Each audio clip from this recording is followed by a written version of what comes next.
ఛానల్కి మీకు స్వాగతం. మనం ఎన్నో విషయాలు వినుంటాం.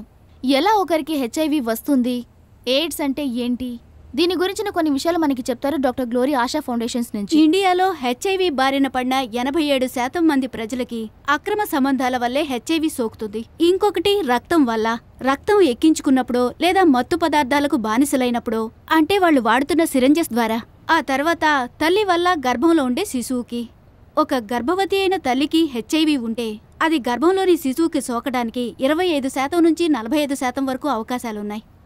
ఒక వ్యక్తికి హెచ్ఐవి ఉన్నట్లయితే అది వెంటనే ఎయిడ్స్గా మాత్రం మారదు. ఒక వ్యక్తికి హెచ్ఐవి గనక ఉన్నట్లయితే హెచ్ఐవి యాంటీబాడీ టెస్ట్లో రిజల్ట్ పాజిటివ్ అని వస్తుంది.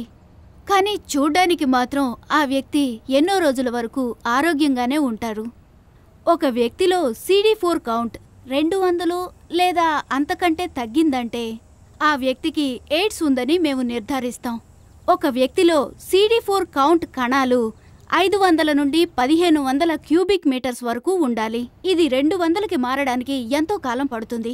ఈ CD4 కౌంట్ అంటే ఏంటి డాక్టర్? ఈ CD4 కణాలే మన శరీరానికి అవసరమైన రోగ నిరోధక శక్తిని అందిస్తుంటాయి. కానీ ఈ హెచ్ఐవి వైరస్ డైరెక్ట్గా రోగ నిరోధక శక్తి కణాలను తాకుతాయి. అందుచేతనే CD కౌంట్ 200 నుంచి ఇంకా తగ్గుతున్నప్పుడు, అంతేకాకుండా అంతకంటే ఎక్కువగా ఏవైనా డిసీజెస్ సోకినప్పుడు దాన్ని కూడా మేము ఎయిడ్స్ అనే అంటూ ఉంటాం.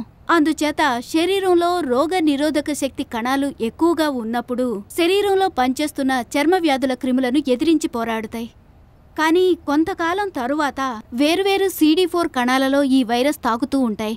అప్పుడు ఈ కణాల సంఖ్య తగ్గుతూ వస్తుంది. అప్పుడు రోగనిరోధక శక్తి కూడా తగ్గుతూ వస్తుంది.